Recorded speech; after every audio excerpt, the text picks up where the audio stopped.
எரேமியா தீர்க்கதரிசியின் புஸ்தகம் 33ஆம் அதிகாரம் 14-15 வசனங்களை நாம் சேர்ந்து வாசிப்போம். இதோ நாட்கள் வரும் என்று கர்த்தர் சொல்லுகிறார். அப்பொழுது நான் இஸ்ரவேலின் குடும்பத்துக்கும் யூதாவின் குடும்பத்துக்கும் சொன்ன நல்வார்த்தையை நிறைவேற்றுவேன். அந்நாட்களிலும் அக்காலத்திலும் தாவீதுக்கு நீதியின் கிளையை முளைக்க பண்ணுவேன். அவர் பூமியிலே நியாயத்தையும் நீதியையும் நடப்பிப்பார். கடைசி வார்த்தை எல்லாரும் சேர்ந்து சொல்வோம். அவர் பூமியிலே நியாயத்தையும் நீதியையும் நடப்பிப்பார். சர்வ வல்லமையுள்ள ஆண்டவரே, இந்த காலை நேரத்தில் உம்முடைய வார்த்தைகளை நாங்கள் கேட்க வாஞ்சிக்கிறோம். உம்முடைய பிரசன்னத்தில் நாங்கள் வந்து நிற்கிறோம். ஆவியானவர் எங்களோடு பேசுவீராக. உம்முடைய சத்தத்தை நாங்கள் கேட்க விரும்புகிறோம். ஆண்டவரே, உம்முடைய சமூகத்திலிருந்து நீர் உம்முடைய ஜனத்தோடு பேசுவீராக. இயேசுவின் நாமத்தில் பிதாவே, ஆமென். ஹல்லேலூயா. அவர் பூமியிலே நியாயத்தையும் நீதியையும் நடப்பிப்பார். பூமியிலே கர்த்தர் நியாயத்தையும் நீதியையும் நடப்பிக்கிறவர். தாவீதுக்கு நீதியின் கிளையை முளைக்க பண்ணுவேன். ஸ்தோத்திரம். தேவனுடைய பிள்ளைகளே, நம்முடைய கர்த்தர் நியாயத்தையும் நீதியையும் நடப்பிக்கிறவர் என்று சொல்லும்போது அவர் நியாயத்தையும் நீதியையும் விரும்புகிற தேவனாக இருக்கிறார். அவர் அதை விரும்புகிறபடியினால் அவர் அதை நடப்பிக்கிறார். சங்கீதம் 37:28 அங்கே சொல்லப்பட்டிருக்கிறது, அவர் நியாயத்தையும் நீதியையும், ஸ்தோத்திரம், நியாயத்தை விரும்புகிறவர். நம்முடைய தேவன் நியாயத்தை விரும்புகிறார். அவரிடத்தில் அநீதி இல்லை. அவர் தமது பரிசுத்தவான்களை கைவிடுவதில்லை. தேவனுடைய பிள்ளைகளே, நம்முடைய வாழ்க்கையில நியாயம் இருக்கும் என்றால் இந்த நியாயத்தை விரும்புகிற தேவன் நம்மை அவர் கைவிட மாட்டார். ஸ்தோத்திரம். அவர்கள் என்றைக்கும் காக்கப்படுவார்கள். கைகளை உயர்த்தி அல்லேலூயா சொல்லலாமா? உங்களுக்கு என்னாலும் பாதுகாப்பு, என்னாலும் உங்களுக்கு ஆசீர்வாதம், என்னாலும் உங்க வாழ்க்கையில நன்மை நடக்கும். எப்பொழுது எப்படி என்றால், ஆமென், ஸ்தோத்திரம், கர்த்தர் உடைய நியாயத்திலே நாம் நடக்கும் போது. ஸ்தோத்திரம். அநேக நேரம் சோர்ந்து போய் இருக்கலாம், தடுமாறி கொண்டிருக்கலாம். யோபு வாழ்க்கையில் பார்க்கும்போது ஆண்டவரே நியாயம் செய்வார் என்று காத்திருந்தான். யோபு முதல் அதிகாரத்தில் உத்தமன் என்று சொல்லப்பட்டது. ஆனால் அவன் வாழ்க்கையில் வந்த போராட்டங்கள் எப்பொழுது முடிவுக்கு வந்தது? 41ஆம் அதிகாரத்தில் தான் அவனுடைய பிரச்சனைகள் முடிவுக்கு வந்து 42ஆம் அதிகாரத்தில் கர்த்தர் அற்புதம் செய்கிறார். 41 அதிகாரங்கள் அவன் வாழ்க்கையில் சந்தித்த தோல்விகள், அவன் வாழ்க்கையில் சந்தித்த பிரச்சனைகள், அவன் வாழ்க்கையில் சந்தித்த ஏமாற்றங்கள், தாமதங்கள். கர்த்தர் எனக்கு நியாயம் செய்யாம போயிடுவாரோ நம்பிக்கையோடு இருந்தவனே தடுமாறுகிறான். யோபு 37ஆம் அதிகாரம் 28ஆம் வசனத்திற்கு வரும்போது, யோபு 37 அங்க சொல்லப்பட்டிருக்கிறது ஒரு வசனம், என்னுடைய நியாயம், அவருடைய ஸ்தோத்திரம் 34:28 எல்லாரும் பார்க்கும்படி அவர்களை துன்மார்க்கர் என்று அடிக்கிறார். இன்னொரு வசனத்திலே இந்த யோபு இவ்விதமாய் சொல்லுகிறான், என்னுடைய நியாயம் அவருக்கு மறைவாயிற்றோ. ஸ்தோத்திரம். ஆண்டவர் நமக்கு நியாயம் செய்ய விரும்புகிற தேவன். ஸ்தோத்திரம். 34:6 பார்க்கும்போது 34:5 யோபு, நான் நீதிமான், தேவன் என் நியாயத்தை தள்ளிவிட்டார். அவனே ஒரு தடுமாற்றத்துக்குள் வருகிறான். பிரச்சனைக்கு மேல பிரச்சனை, 1 by 1 வருது. ஒரு போராட்டத்தை ஜெயித்த அடுத்த போராட்டம், ஒரு பிரச்சனையை ஜெயிச்ச அடுத்த பிரச்சனை, இப்படி மாறி மாறி அவன் லைஃப்ல வரும்போது அவன் சொல்லுகிறான், ஆண்டவர் என் நியாயத்தை தள்ளிவிட்டார் என்று சொல்லக்கூடிய அளவில் அவனுக்குள் தடுமாற்றம் வருகிறது. தேவனுடைய பிள்ளைகளே, உத்தமத்தில் உறுதியாக இருக்கிற நாம் எதிர்கொள்ளுகிற சவால்கள், நம்மை எதிர்நோக்கி வருகிற போராட்டங்கள், எதிர் வல்லமைகள், இவைகளை நாம் பார்த்து பார்த்து ஆண்டவர் நியாயம் செய்ய தாமதமாகும் போது நமக்குள் இப்படிப்பட்ட தடுமாற்றங்கள் வரலாம். ஆனால் ஒன்றை புரிந்து கொள்ளுங்கள், தடுமாற்றத்திற்குள் இருந்த யோபுவுக்கு கர்த்தர் அற்புதத்தை குறித்திருந்தார். அவனுக்கு அது தெரியாது, அவன் தடுமாறி போனான். இந்த கர்த்தர் நம்மோடு பேசுகிற செய்தி, நியாயம் செய்வதில் ஏற்படும் தாமதங்கள். நியாயம் செய்வதில் ஏற்படும் தாமதங்கள். ஏன் லேட் ஆகுது? ஏன் அற்புதம் நடக்க மாட்டேங்குது? ஏன் ஆண்டவர் இன்னும் தாமதித்து கொண்டே இருக்கிறார்? அவர் நீதி உள்ளவர் தானே, அவர் நீதி உள்ளவர் தானே, அவரிடத்தில் அநியாயம் இல்லை. எரேமியா 2:6 என்னை விட்டு தூரப்பட்டு மாயையை பின்பற்றி வீணராய் போகிறதற்கு என்னிடத்தில் என்ன அநியாயத்தை கண்டீர்கள் என்று தேவன் கேட்கிறார். கர்த்தருடைய பிள்ளைகளே, கர்த்தர் நம்மை பார்த்து சொல்லுகிறது, நான் நியாயமும் நீதியும் உள்ள தேவன். நியாயத்தை விரும்புகிறவர், நியாயத்தை நடப்பிக்கிறவர், நியாயத்தின் வழியில் நடக்கிறவர்களை ஆசீர்வதிக்கிற தேவன். ஆண்டவரை விட்டு ஒரு மனுஷன் தூரமா போறதற்கு அவரிடத்துல என்ன அநீதி இருக்கிறது? பிரச்சனை வந்தோடனே ஜெபத்தை விட்டுறோமே. ஆண்டவர் கேட்கிறார், என்னிடத்தில் என்ன அநீதி இருக்கிறது? வியாதியும் போராட்டங்களும் பலவீனமும் வரும்போது ஆராதனையை மிஸ் பண்றோமே. கர்த்தர் கேட்கிறார், என்னிடத்தில் என்ன அநியாயத்தை கண்டீர்கள்? உலகத்தில் அநியாயங்கள் இருக்கலாம், ஆண்டவரிடத்தில் அநியாயமே இல்லை. அவர் உண்மையுள்ள தேவன், உத்தமமாய் நடக்கிறவர்களுக்கு நன்மையை கொடுக்கக்கூடிய தேவன். ஏன் அவரிடத்தில் அநியாயம் இருப்பதை போல நாம் காண்கிறோம்? மாயையை பின்பற்றுகிற அனுபவம். 6 முதல் பகுதி. அவரை விட்டு தூரமா ஒரு மனுஷன் போறான்னா என்ன காரணம்? ஏதோ ஒரு மாயையை அவன் பின்பற்றுகிறான். வீணானதற்கு பின்பாக அலையும் போது ஒரு ஒரிஜினல் இருக்கு, அதை விட்டுட்டு டூப்ளிகேட்டை வாங்கிறது போல உலகம் ஒரு டூப்ளிகேட் தான். உலகத்தின் காரியங்கள் எல்லாமே ஒரு டூப்ளிகேட், வேஷம் என்று பைபிள் சொல்லுகிறது. அவைகள் எல்லாம் ஒரு நாள் அழிந்து போகும். ஆண்டவருடைய பிரசன்னம் தான் நிலையானது. அவரை விட்டு நம்ம தூரமா போறதுக்கு அவர் என்ன அநியாயம் செஞ்சார் நமக்கு? இந்த உலகத்தில் ஒருவருக்கும் அநியாயம் செய்யாத ஒரு தேவன் உண்டானால் அவர் கர்த்தராகிய இயேசு கிறிஸ்து. கைகளை உயர்த்தி எல்லாரும் ஒரு அல்லேலூயா சொல்லலாமா? இவ்வளவு தீமை நடந்துச்ச, கர்த்தர் அநியாயம் செய்யல. இவ்வளவு கஷ்டத்தை நான் சகித்தேனே, அதுலேயும் கர்த்தர் அநியாயம் செய்யல. எனக்கான ஒரு நேரத்தை கர்த்தர் குறித்திருக்கிறார். ஏன் தாமதமாகிறது? 3 குறிப்புகளை இன்றைக்கு தியானித்து முடிக்க கர்த்தர் உதவி செய்வாராக. முதலாவது, எரேமியா தீர்க்கதரிசியின் புஸ்தகம் வாசித்த 33 14 நாம் வரும்போது, இதோ நாட்கள் வரும் என்று கர்த்தர் சொல்லுகிறார். கீழே சொல்லப்பட்டிருக்கிறது, பூமியில நியாயத்தையும் நீதியையும் நடப்பிக்கிறவர். முதல் பகுதி 14 முதல் பகுதியில் நாட்கள் வரும். அப்படி என்றால் கர்த்தர் ஒரு காலத்தை குறித்திருக்கிறார். நியாயம் செய்வதில் ஏற்படும் தாமதங்கள். ஏன் தாமதமாகுதுன்னா, உங்க வாழ்க்கையில கர்த்தர் நியாயம் செய்வதற்கு அவர் ஒரு டைமை குறித்து வச்சிருக்கிறார். அந்த டைம்ல அவர் கர்த்தர் நிச்சயமாய் செய்வார். நம்புகிறவங்க ஒரு அல்லேலூயா சொல்லலாமா? அந்த நேரம் நமக்கு தெரியாது. எப்படி வருகையின் டைம் தெரியாதோ அதுபோல இந்த தேவன் நமக்கு எப்போ நியாயம் செய்வார் என்று யாருக்குமே என்ன செய்யாது, தெரியாது. அவர் நாம் நினையாத நேரத்தில் நமக்கு நியாயம் செய்கிறவர். நாட்கள் வரும், ஒரு டைம் ஆண்டவர் ஃபிக்ஸ் பண்றார். இந்த டைம்ல தான் ஆண்டவர் தம்முடைய ஜனங்களுக்கு நியாயத்தை செய்ய விரும்புகிறார். அந்த டைம்ல செஞ்சா அது சரியா இருக்கும். எரேமியா 25 12 70 வருஷம் நிறைவேறின பின்பு நாளைக்கு விடுதலை கிடைக்குமா? இல்ல, 70 வருஷம் முடிஞ்சாதான் நியாயம் கிடைக்கும். 70 வருஷம் முடிந்த உடனே ஆலயத்தை கட்ட கிருபைகளை கொடுத்தார், அலங்கத்தை கட்டி எழுப்ப கிருபை தந்தார். எல்லாம் நடந்தது எப்பொழுது? அவருடைய நேரம் வந்தபோது. தேவனுடைய பிள்ளைகளே, கர்த்தர் உங்கள் வாழ்க்கையில் நியாயத்தை செய்கிற நேரம் வருகிறது.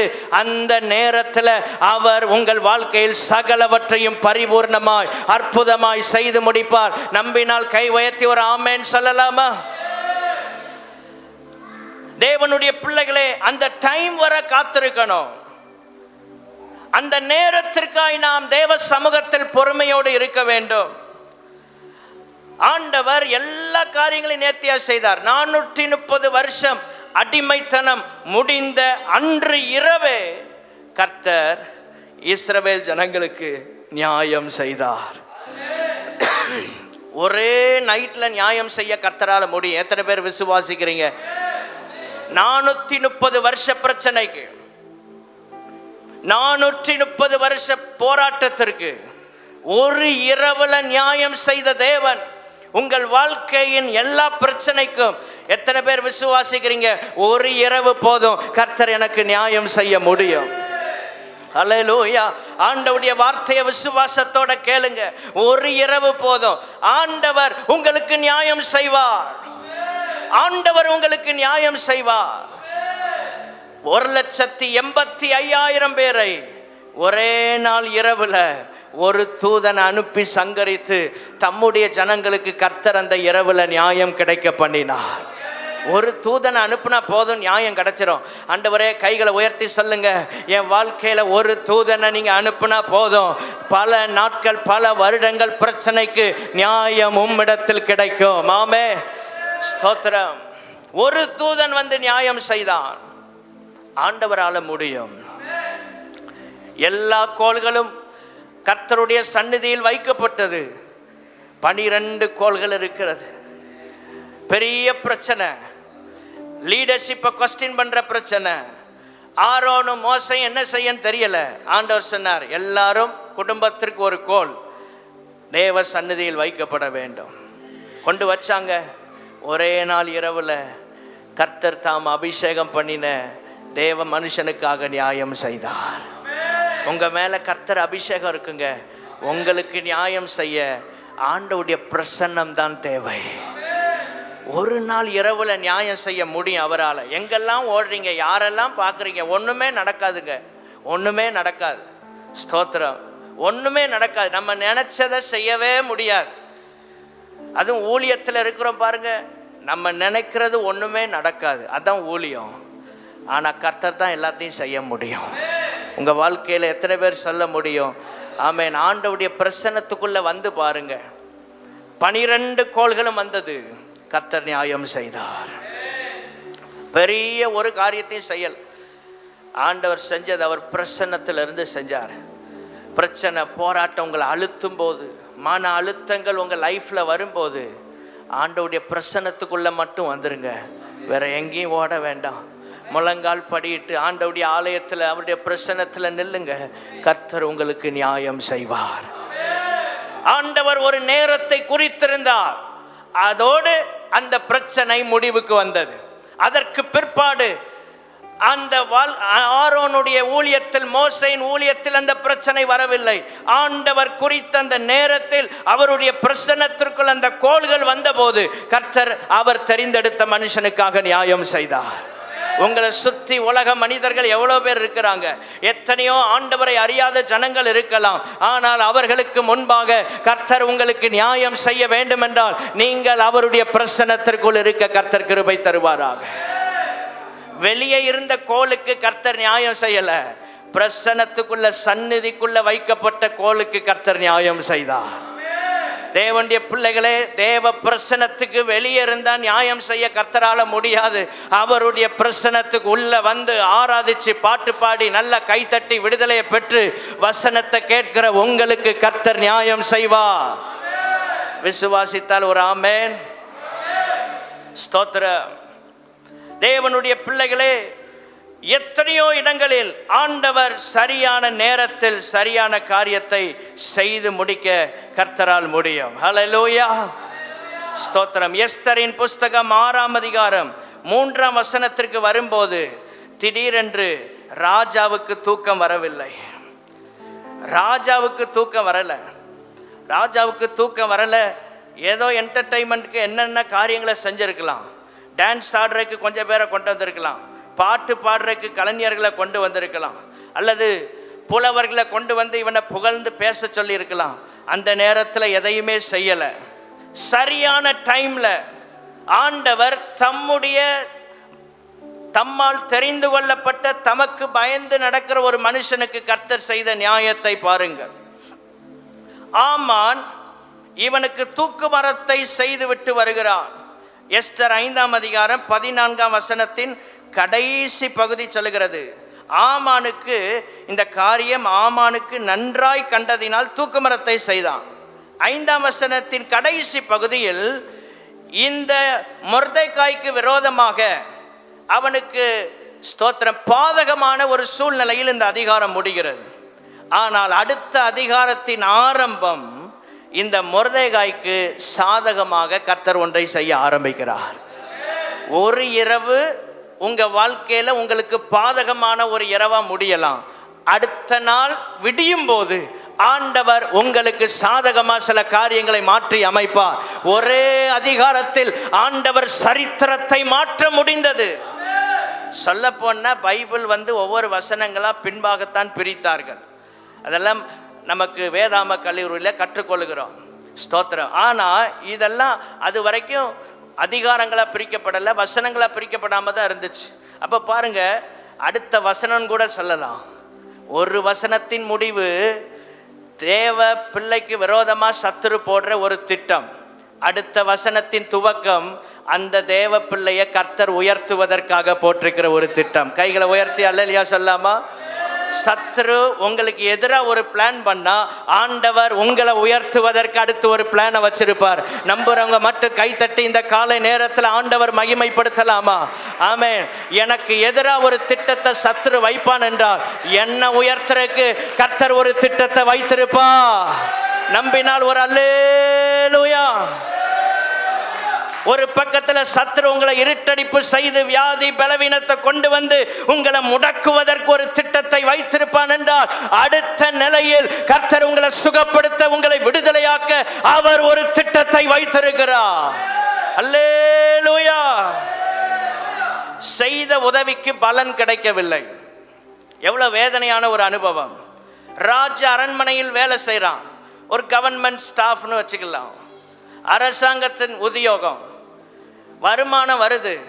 ஆனால் அவன் செய்த உதவிக்கு அவனுக்கு எந்த பலனும் கிடைக்கவில்லை. ஒரு அப்ரிசியேஷன் இல்லை, ஒரு பாராட்டு இல்லை, ஒரு நன்றி செலுத்துதல் கூட இல்லை. எல்லாரும் மறந்து போயிட்டாங்க. ஏன்? ஆண்டவர் ஒரு நேரத்தை குறித்திருந்தார்.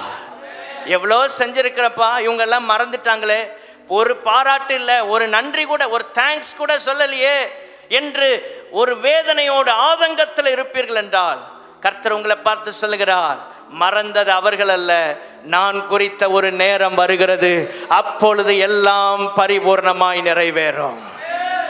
மறக்க வைத்தது கர்த்தர். எத்தனை பேர் விசுவாசிக்கிறீங்க? இன்னைக்கு நிறைய நேரம் நம்ம எல்லாத்தையுமே ஒரு அரசியலை பார்த்து பழகிடும். எல்லாமே நம்ம தான் அப்படின்னு இல்லை, கர்த்தர் தான் ஒவ்வொரு அணுவையும் செய்ய வைக்கிறார்.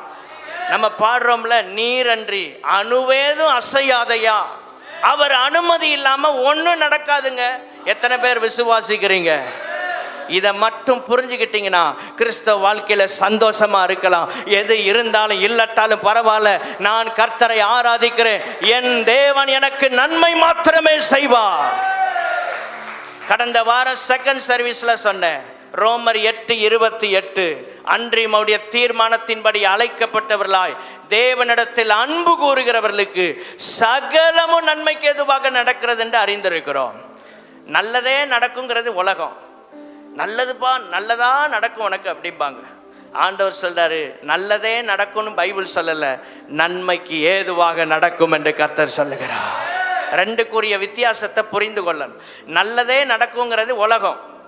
அப்போ நம்ம அதை நினச்சிட்டே இருப்போம். சர்ச்சைக்கு போகிறோம், நல்லது நடக்க மாட்டேங்குது, சர்ச்சைக்கு போகிறோம், நல்லது நடக்க மாட்டேங்குது, ஆராதிக்கிறோம், நல்லது நடக்க மாட்டேங்குது. ஆண்டவர் சொல்றாரு, நல்லது நடக்கும்னு பைபிள் சொல்லலை, நன்மைக்கு ஏதுவாக நடக்கும். அப்படின்னா என்ன அர்த்தம்?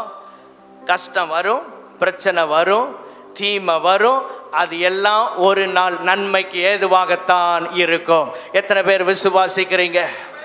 வியாதி வரும், பலவீனம் வரும், சோதனை வரும், தலைகுனிவு வரும், அவமானம் வரும், ஆனால் அவைகள் எல்லாம் நன்மைக்கு எதுவாக நடக்கும்.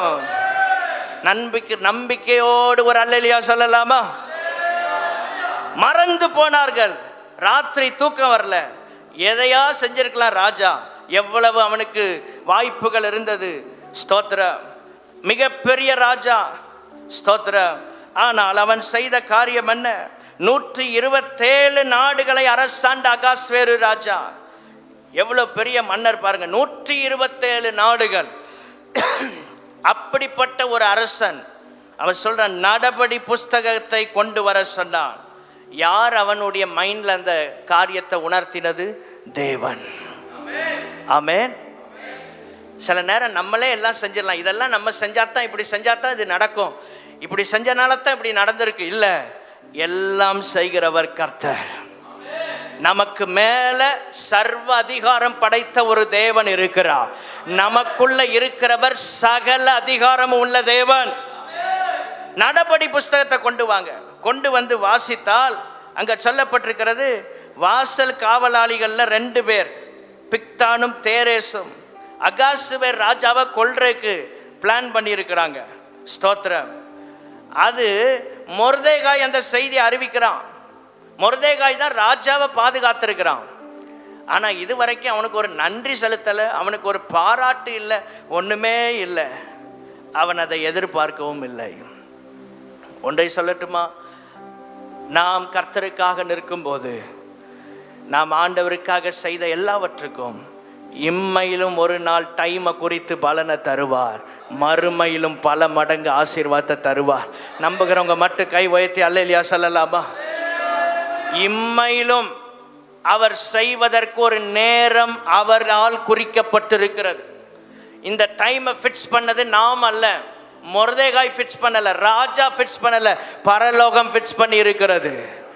உங்களை உயர்த்துறதுக்கான நேரத்தை நீங்க குறிக்கல, உங்க பிள்ளைகளை உயர்த்துறதுக்கான நேரத்தை யாரும் குறிக்கல, கர்த்தரே குறித்திருக்கிறார்.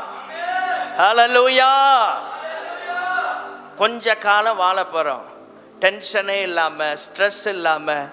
என்ன ஆண்டவர் நம்ம வாழ்க்கையில் அனுமதிக்கிறாரோ ஒன்றை மாத்திரம் புரிந்து கொள்ளுங்க, எல்லா நன்மைக்கு எதுவாகத்தான் நடக்கும்.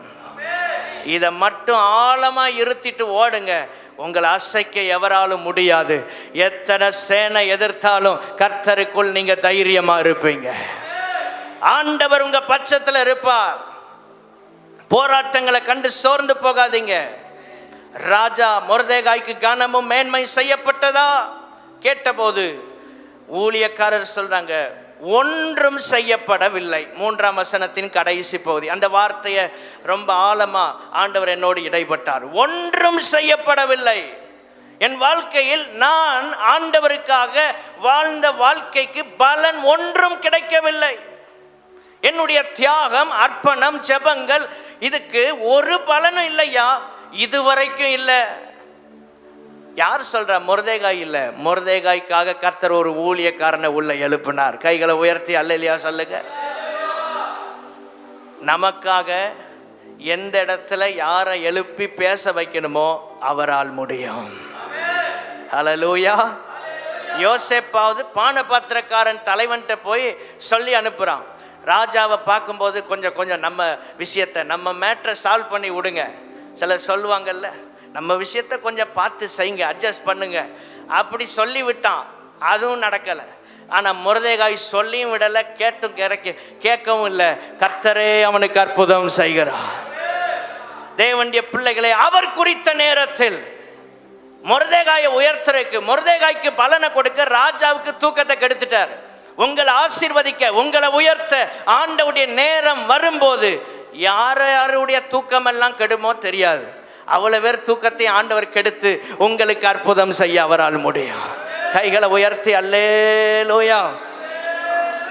ஸ்தோத்திரம். உயர்வும் நியாயமாய் கிடைக்க வேண்டிய நேரத்தில் கர்த்தர் தருவார். உங்களுக்கு வர வேண்டிய உயர்வுகள் சரியான டைம்ல ஆண்டவரிடத்திலிருந்து வரும். ஸ்தோத்திரம். அங்க சொல்லப்பட்டிருக்க 6ஆம் அதிகாரம் எஸ்தர் 6:10 கடைசி. யாரை வச்சு உயர்த்தினார் தெரியுமா?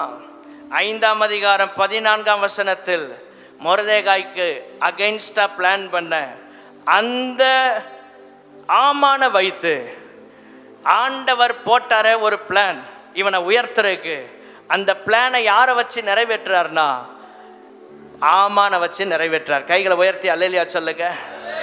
ஆண்டவர் உங்க வாழ்க்கையில சில நேரங்கள்ல போராட்டங்களை விட்டு தான் வைப்பார், சத்துருக்களை விட்டு வைப்பார். ஏன்னா உங்களை உயர்த்த போறதே அவர்களை வைத்துதான். நம்பினால் ஒரு அல்லேலூயா சொல்லுங்க. இந்த மொர்தெகாயை உயர்த்துறதுக்கு ஒரு ஆமான் வேண்டும். அதனால ஆமான கர்த்தர் இன்னும் வச்சிருந்தார். உங்க உயர்வுக்காக, உங்க மேன்மைக்காகவே கர்த்தர் சிலரை வைத்திருப்பார். கைகளை உயர்த்தி அல்லேலூயா சொல்லலாமா? 10ஆம் வசனம் கடைசி பகுதி சொல்லுகிற, நீ சொன்ன எல்லாவற்றிலும் ஒன்றும் தவறாதபடி பார். ஒரு விஷயம் கூட மிஸ் ஆயிடக்கூடாதுப்பா. ஆமானுக்கு ராஜா கொடுத்த கட்டளை. ஆமான் நினைச்சாரு நம்ம தான் அந்த இடத்துல இருக்கிறோம். ஸ்தோத்திரம். ராஜா கணம் பண்ற இடத்துல நான் தான் இருக்கிறேன்னு அவன் நினைக்கிறான். கர்த்தர் சொல்றாரு, அப்ப நீ இல்ல, நான் ஒரு மனுஷனை ஏற்கனவே வச்சிருக்கிறேன். ஆமே. ஆண்டவர் உங்களை அவர் கனம் பண்ற லெவல்ல வச்சிருக்கிறார். எத்தனை பேர் விசுவாசிக்கிறீங்க? தேவனால் கனப்படுத்தப்படுகிற இடத்துல கர்த்தர் சபையை வச்சிருக்கிறார், உங்களை வச்சிருக்கிறார், உங்க குடும்பத்தை வச்சிருக்கிறார். விசுவாசித்தால் ஒரு ஆமேன் சொல்லலாமா? ஆண்டவர் அற்புதம் செய்தா. இவ்வளோ நாளும் கிடைக்காத நியாயம் ஒரு நாள் ராத்திரியில மொர்தெகாய் கிடைத்தது. எப்போ கிடைக்கும்? கர்த்தர் குறித்த நேரத்தில். ஏன் தாமதிக்கிறது? அவர் குறித்த நேரத்தில் செய்வதற்காக தாமதம். இரண்டாவதாக, யாத்ராகமத்தின் புஸ்தகம் 14ஆம் அதிகாரம் 8, 10, 26, 31 இந்த வசனங்கள் எல்லாம் குறிச்சுக்கிடுங்க. வீட்டில் போய் தியானம் பண்ண அன்பாய் கேட்கிறேன். யாத்ராகமம் 14ஆம் அதிகாரத்தில் அங்கே சொல்லப்பட்டிருக்கிறது, விடுதலையாகி இஸ்ரவேல் ஜனங்கள் கானானுக்கு நேராக அடியெடுத்து வைத்து புறப்படுகிறார்கள். இப்போதான் மார்ச் ஃபாஸ்ட் போட்டு அப்படி போகிறாங்க. நல்லா ஜெய் ஜாண்டிக்கா இவ்வளோ நாளும் தலை குனிஞ்சு அப்படியே கூடு விழுந்து கிடந்த ஆள்லாம் இப்போ நெஞ்ச நிமிர்த்தி நடந்து விடுதலையை வாங்கிட்டோம், சுதந்திரத்தை வாங்கிட்டோம் அப்படின்னு எல்லாம் நடந்து போயிட்டு இருக்கிறாங்க. அப்படி நடந்து போகிற வேளையில் ஸ்தோத்திரம் 8ஆம் வசனத்தில் பாருங்க, இப்போ தான் கொஞ்சம் மூச்சு விடுறாங்க. எப்பா அப்படின்னு மூச்சை விட்டு திரும்பி பார்த்தா பின்னால் பார்வோன் தொடர்ந்து வர்றான். பின் தொடர்ந்து கொண்டே வருகிறது ஒரு பிரச்சனை. அவன் இருதயத்தை கர்த்தரை கடினப்படுத்துகிறார். ஸ்தோத்திரம். கர்த்தரை கடினப்படுத்துகிறார். நியாயம் 430 வருஷம் கழிச்சு கிடைச்சின்னு சந்தோஷப்பட்டா, இன்னும் கிடைச்ச வெற்றியை, கிடைச்ச அந்த ஸ்தோத்திரம் ஆசீர்வாதத்தை சந்தோஷமா கொண்டாட முடியல. கொஞ்ச நேரத்துல எல்லா முகமும் அப்படியே வாடி போச்சு. ஜெபம் பண்ணி சர்ச்சை விட்டு போகும்போது சந்தோஷமா போவீங்க. வீட்டில் போய் திரும்ப அந்த தலைவலி, திரும்ப அந்த பிரச்சனை வந்தோடனே உங்க முகம்லாம் வாடி போகுது. எதுக்குயா போனோம் இன்னைக்கு கோயிலுக்கு, சர்ச்சுக்கு? முகம் அப்படியே சுருங்கி போயிடுது. மறுபடியும் ஆண்டவர் சர்ச்சை கொண்டு வந்து ரெஃப்ரெஷ் பண்ணி வார்த்தையை கொடுத்து தைரியப்படுத்து. இப்போ பின்தொடர்ந்து வருது. 430 வருஷம் கழிச்சு இப்போதான் சந்தோஷமா சிரிக்கிறாங்க. எப்பா இப்போதான் நிம்மதியாக வெளியே வாரோம் சொல்லி கொஞ்ச நேரத்தில் என்ன வருது? திரும்ப பிரச்சனை ஆரம்பிச்சிட்டு இஸ்ரவேல் புத்திரர் சோர்ந்து போனாங்க, பயந்து போனாங்க. யாத்ராகமம் 14:10 சொல்லப்பட்டிருக்கு, பின்னே வருகிறதை கண்டு மிகவும் பயந்தார்கள். கர்த்தர் தான் இருதயத்தை கடினப்பட வைத்தார், கர்த்தர் தான் பின்தொடர வைத்தார். ஸ்தோத்திரம். ஏன் அப்படி செய்தார் உங்க வாழ்க்கையில? ஸ்தோத்திரம். இரண்டாவதாக, ஏன் இவ்வளவு வருஷம் கழிச்சு அற்புதம் நடந்த பிற்பாடும் ஏன் இன்னும் லேட் ஆகுது? இவங்க வாழ்க்கையில இன்னும் நியாயம் கிடைக்கல, ஏன் இன்னும் தாமதமாயிட்டு இருக்கு? செங்கடல் வரைக்கும் பின்தொடர்ந்த காரணம் என்ன? பயந்து நடுங்கி உயிருக்கு போராடுற அந்த நிலை வரைக்கும் இவர்களுக்கு கர்த்தர் ஏன் லேட் பண்ணார்னா, ஏன் லேட் பண்ணார் தெரியுமா? இரண்டாவது குறிப்பு, முற்றிலும் இந்த ஜனத்தை விடுதலையாக்குவதற்காக. அல்லது இப்படி சொல்லலாம், மறுபடியும் அந்த பிரச்சனை இவர்களை பின்தொடராதபடிக்கு முற்றிலும் அதை நிர்மூலமாக்குவதற்காக கர்த்தர் அந்த நியாயத்தை கொஞ்சம் லேட்டாக தான் செஞ்சார். கைகளை உயர்த்தி அல்லேலூயா சொல்லுங்க. ஆண்டவர் உங்க வாழ்க்கையில செய்யற அற்புதம் கொஞ்சம் தாமதமாயிட்டு இருக்கா? ஒன்றை புரிந்து கொள்ளுங்கள், உங்களை முற்றிலும் விடுதலையாக்க கர்த்தர் திட்டமிட்டிருக்கிறார். அல்லது உங்க வாழ்க்கையில மறுபடியும் அந்த பிரச்சனை வரக்கூடாதபடி அவைகளிலிருந்து உங்களை முற்றிலும் விடுதலையாக்குவதற்காக ஆண்டவர் உங்களுக்கு சில நேரம் நியாயத்தை தாமதமாக செய்யலாம். ஆனால் நியாயத்தை விரும்புகிற தேவன் அவர் நிச்சயம் செய்வார். நம்புகிறவங்க கைகளை உயர்த்தி ஆமென். ஸ்தோத்திரம். ஏன் பயந்தார்கள்? கர்த்தர் இந்த பார்வோனுக்கும் அவனோடு இருக்கிறவர்களுக்கும் செய்ய போகிறதை அறியாதபடியினால் பயந்தார்கள். ஏன் நம்முடைய வாழ்க்கையில் பயம் வருகிறது? ஏன் சோர்ந்து போகிறோம்? ஆண்டவர் என் வாழ்க்கையில் செய்ய போகிற நன்மையை நான் அறியாதபடியினால் பயந்து போகிறேன். ஏன் பயம் வருகிறது? என்னை பின்தொடருகிற பிரச்சனைகளுக்கு கர்த்தர் ஒரு தீர்வை வைத்திருக்கிறார் என்பதை நான் அறியாதபடியினால் பயப்படுகிறேன். ஏன் உங்க வாழ்க்கையில பயம் வருது? இதுக்கெல்லாம் ஒரு முடிவை கர்த்தர் வச்சிருக்கிறாருன்னு நமக்கு தெரியல. செங்கடல் இஸ்ரவேலர்களை அழிக்கிற இடம் அல்ல. பார்வோன 430 வருஷ பிரச்சனையை குழி தோண்டி புதைக்கிற இடம். சில பிரச்சனை தலைமுறையா இருக்கும். தேவனுடைய பிள்ளைகளே, சில போராட்டங்களை நம்ம ஜெயிச்சோன்னு வைங்கள, நம்ம போராடி ஜபத்துல மேற்கொண்டு ஜெயிச்சிட்டோம்னா வரும் சந்ததிக்கு நம்ம ஒரு கிளியரான ஒரு பாதை அமைச்சு கொடுக்கலாம். கைகளை உயர்த்தி அல்லேலூயா சொல்லலாமா? தாவீது மேற்கொள்ளாத பிரச்சனை சாலமோனுக்கு வந்துச்சு. தாவீது எதுல விழுந்து போனானோ அதுல சாலமோனு விழுந்து போனான். பெற்றோர்களே, நாம் ஜெயிக்கும் போது நம்முடைய பிள்ளைகள் அந்த விஷயத்துல ஆசீர்வாதமா இருப்பாங்க. கைகளை உயர்த்தி அல்லேலூயா சொல்லாமா? தாவீது ஜெயிக்கல. தாவீது நாட்கள் அவனால ஜெயிக்க முடியல. சாலமோன் நாட்கள்ல அவனும் அதுல ஸ்ட்ரகிள் ஆகுறான். உங்க வாழ்க்கையில எது நம்ம ஜெபம் பண்ணி மேற்கொள்ளாம விட்டுட்டு போறோமோ நம்ம பிள்ளைகள் கஷ்டப்படுவாங்க. நம்ம பிள்ளைகள் கஷ்டப்படாம இருக்கன்னா எல்லாவற்றையும் நாம் கிளியர் பண்ணி அந்த ரூட்டெல்லாம் கிளியர் பண்ணணும். ஜெபத்துல என்னென்ன ஆவி போராடுது குடும்பத்துக்கு விரோதமா, உங்க ஃபேமிலிக்குள்ள இருக்கிற சில ஸ்பிரிட்ஸ் எல்லாம் கட்டி ஜெபம் பண்ணுங்க, மேற்கொண்டு ஜெபம் பண்ணுங்க. உங்க பிள்ளைகள் சந்தோஷமா இருப்பாங்க. கைகளை உயர்த்தி அல்லேலூயா சொல்லலாமா? ஆண்டவர் அதுக்காகத்தான் நம்மளை நம்பி சில ஆசீர்வாதங்களை நம்ம கையில கொடுக்கிறார். ஆண்டவர் செய்ய போகிறதை அறிந்து கொள்ளுங்கள். ஆண்டவர் நடத்துகிற பாதையை அறிந்து கொள்ளுங்கள். பைபிளை நல்லா வாசிங்க. எவ்வளவு பைபிளை வாசிக்கிறீங்களோ அந்த அளவு கர்த்தருடைய வழிகளை நாம் கற்றுக்கொள்ள முடியும். கர்த்தரை குறித்த தெளிவு நமக்கு உண்டாகும். இந்த இடத்துக்கு ஏன் வந்திருக்கிறீங்க? ஏதோ ஒரு சரித்திரத்தை கேட்க வரல, என் கதையை கேட்க வரல, ஆண்டவரை குறித்து அறிய வந்திருக்கிறீங்க. இந்த இடத்துல இவ்வளவு பெரிய ஜனம் கூடி வந்தது எதற்காக? நீங்கள் யார் கதையும் கேட்க வரல, ஆண்டவரை குறித்து அறிய வந்திருக்கிறீங்க. அவரை இன்னும் அறிய கர்த்தர் கிருபை தருவாராக. அவரை இன்னும் புரிந்து கொள்ள கர்த்தர் நமக்கு உதவி செய்வாராக. ஆண்டவரே, உம்முடைய சமூகத்தில் வந்திருப்பது மனுஷனுக்காக அல்ல, உங்களை பார்க்க வந்திருக்கிறோம், உங்களை ஆராதிக்கிற வந்திருக்கிறோம். நீர் எங்களோடு பேசுகிற வார்த்தைகளை கேட்க வந்திருக்கிறோம். கைகளை உயர்த்தி அல்லேலூயா ஸ்தோத்திரம். ஒரே நாள் இரவுல விடுதலையாக்கி கொண்டு போன பிரச்சனை பின்தொடருது. ஆண்டவர் செங்கடல்ல மறுபடியும் அந்த பிரச்சனை எழும்பக்கூடாதபடி, திரும்பவும் இவங்க ஸ்ட்ரகிள் ஆகக்கூடாதுங்கிறதுக்காக 430 வருஷ பிரச்சனையை செங்கடல்ல முடிவு கட்டினார். செங்கடல் நமக்கு தடையா இருக்கலாம். சிலதை பார்க்கும்போது நமக்கு அது அப்பான்னு மலை போல இருக்கலாம். கர்த்தர் சொல்றாரு, அதை குறித்து நீங்க சோர்ந்து போக வேண்டாம்.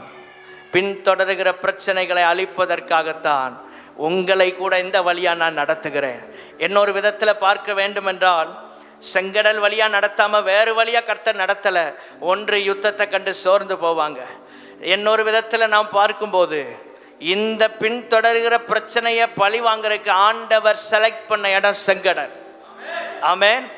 உங்களை பின்தொடர்கிற ஆவிகளை மேற்கொள்ள நினைக்கிற, முடக்க நினைக்கிற வல்லமைகளை ஆண்டவர் சில டைமை குறித்து அந்தந்த இடத்துல அவர் லாக் பண்ணுவார். அதுக்கு தான் இவர்களை செங்கடலுக்குள்ள நடத்தி ஒரு கூட்டம் செங்கடலை கடந்தது, ஒரு கூட்டம் உள்ள அமர்ந்து போனது. இதுதான் கர்த்தர் செய்கிற நியாயம். கைகளை உயர்த்தி அல்லேலூயா சொல்லுவோமா? மூன்றாவதாக தானியேலின் புஸ்தகம். ஏராளமான குறிப்புகள் நமக்கு எடுக்கலாம். வர்ற நாட்களில் தியானிக்க கர்த்தர் உதவி செய்வாராக. தானியேலின் புஸ்தகம். அங்கே தானியேலை தூக்கி அவர்கள் சிங்க கபிக்குள்ள கொண்டு போட்டாங்க. சிங்க கபிக்குள்ள போட்டாங்க. அவன் ஜெபம் பண்றத அவர்களால் பொறுத்து கொள்ள முடியவில்லை. அவனை தூக்கி சிங்க கபியில போடுறாங்க. தானியேல் 6ஆம் அதிகாரம் அங்க சொல்லப்பட்டிருக்கிறது. ஸ்தோத்திரம். 6ஆம் அதிகாரம் 16-17 வசனங்கள்ல ராஜா கட்டளையிட தானியேலை கொண்டு வந்து சிங்க கபிக்குள்ள போட்டாங்க. ஜெபம் பண்றவனுக்கு நியாயம் லேட்டா கிடைக்குங்க. இடைவிடாம ஆராதிக்கிறவனுக்கு நியாயம் லேட்டா கிடைக்கும். சோர்ந்து போகாதீங்க.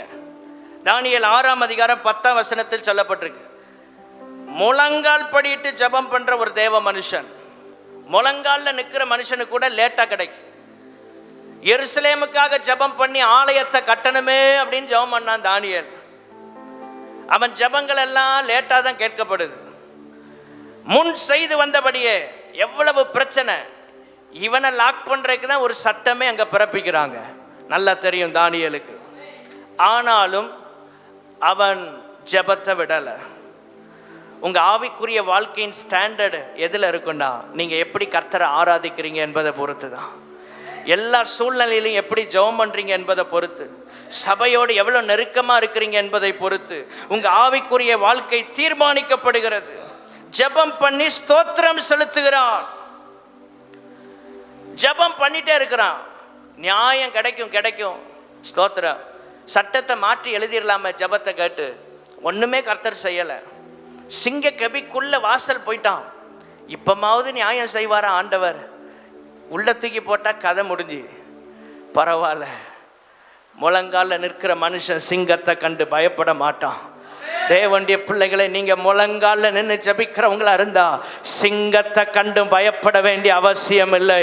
ஏனென்றால் கர்த்தர் ஒரு வழியை எனக்கு ஏற்படுத்தி வைத்திருப்பா. ஆமென். ஆண்டவர் ஒரு ரெவலேஷனை கூட கொடுக்கல. ரொம்ப ஆச்சரியமா இருக்கு எனக்கு. கொஞ்சம் அவனை தைரியப்படுத்த லேசா அவன் காதுல பவுலுக்கு சொன்னார்ல, ராத்திரி தரிசனமாகி, பவுலே நீ பயப்பட வேண்டாம், ராயனுக்கு முன்னால நிற்பப்பா. Right, okay. அவனுக்கு தைரியம் வந்துட்டு 14 நாளா சாப்பிடாதவன் இவன் சாப்பிட்டு எல்லாரையும் சாப்பிட வைக்கிறான். ராத்திரி அவனுக்கு ஒரு பலன் கிடைச்சிட்டு கர்த்தர் வெளிப்பாட கொடுத்தனால இந்த தானியேலுக்கு வெளிப்பாடும் கொடுக்கல. எல்லாத்த குறித்து கடைசி காலத்தில் நடக்க போறதெல்லாம் வெளிப்படுத்தினவர், இவனுக்கு என்ன நடக்குங்கிறத வெளிப்படுத்தல. இன்னைக்கு நிறைய நேரம் அப்படிதான். எத்தனையோ பேருக்கு ஜெபம் பண்றாங்க பாருங்க, அவங்களுக்குலாம் அற்புதம் நடக்கும். இவங்க வாழ்க்கையில ஏன் ஒண்ணுமே நடக்க மாட்டேங்குது? ஆண்டவர் உண்மை உள்ளவர், ஆண்டவர் உண்மை உள்ளவர். தானியேல் போற வரைக்கும் ஆண்டவர் பேசவே இல்லை. தானியேலே நீ திரும்ப வருவ அப்படி ஒரு வேர்டு சொல்லியிருந்தா அவன் எவ்வளவு சந்தோஷமா இருந்திருப்பான் பாருங்க. நம்ம கேட்குறோம், பிரச்சனைக்குள்ள போகும்போது அடையாளத்தை தாரோம், ஆண்டவரை ஏதாவது ஒன்று செய்ய ஆண்டவரே, மறுபடியும் நான் வெளியே வருவேனா, ஐசியூக்குள்ள போறேன் திரும்ப வருவேனா, என் வாழ்க்கை பிரச்சனை போராட்டம், ஆண்டவரே சிங்க கபிக்குள்ள போற மாதிரி எவ்வளவு பாடுகளுக்குள்ள போயிட்டு இருக்கேன். ஒரு வார்த்தை சொல்லுங்கப்பா. எப்போ திறந்தாலும் பைபிள்ல இருந்து பேசுறவர் சில நேரம் பேசவே மாட்டார். இதுதான் நமக்கு பெரிய சோதனையா இருக்கும். யார் பேசட்டாலும் பிரச்சனை இல்லை, ஆனா கர்த்தர் பேசாம இருக்கும்போது நம்ம இருதயமே தாங்காது. இதெல்லாம் உணர்ந்திருக்கிறீங்களா? வார்த்தை ஏதாவது கிடைக்குமா, ஏதாவது கிடைக்குமா, ஏதாவது பேசுவாரா? ஒண்ணுமே இல்லை. தூக்கி கொண்டு சிங்க கபியில போட்டாங்க, தூக்கி கொண்டு சிங்க கபியில போட்டாங்க. 17ஆம் வசனத்துல ஒரு கல் கபியினுடைய வாசலில் கொண்டு வந்து வைக்கப்பட்டது. தானியேலை பற்றிய தீர்மானம் மாற்றப்படாதபடிக்கு ராஜா தன் மோதிரத்தினாலும் தன் பிரபுக்களின் மோதிரத்தினாலும் அதன் மேல் முத்திரை போட்டான். பிரச்சனை என்னன்னா, ராஜா ஒன்றை போட்டா திரும்ப என்ன செய்ய முடியாது, அவன் மாற்றக்கூடாது. அவ்வளோ ஸ்ட்ராங்கா முத்திரையை போட்டாச்சு. இப்போ ராஜா அரண்மனைக்கு போய் ராம் முழுவதும் அந்த ராஜாவுக்கு தெரியும், இவன் உண்மை உள்ளவன், நான் வஞ்சிக்கப்பட்டு விட்டேன். தானியேலை பிடிக்கிறதுக்கு என்ன நயவஞ்சகமா என்ன செஞ்சாங்க, சூழ்ச்சி பண்ணி கையெழுத்த வாங்கிட்டான் அப்படின்னு சொல்லி ராஜா சாப்பிடல, ராஜா போஜனம் பண்ணல, கீத வாத்தியங்கள் முதலானவைகளை தனக்கு முன்பாக வர ஒட்டல. வேண்டாம், சாங்ஸ் வேண்டாம், மியூசிக் வேண்டாம், தூக்கமும் வரல. காலமே அதிகாலையில சூரியன் உதயமாகும் போது ராஜா எழுந்திருந்து எங்க வர்றான்னா, எந்த ராஜா தானியேலை சிங்க கபியில போடுறதுக்கு கையெழுத்த போட்டானோ அந்த ராஜாவையே கர்த்தர் அந்த கெபிக்கு நேராக கொண்டு வர்றார். கைகளை உயர்த்தி அல்லேலூயா சொல்லுங்க. இதுதான் நம்ம தேவன் செய்கிற அற்புதமான ஒரு செயல். எப்படி போனான் தெரியுமா? கெபிக்கு, சிங்கங்களின் கெபிக்கு 19ஆம் வசனத்தின் கடைசி வார்த்தை சொல்கிறது, தீவிரமாய் போனான்.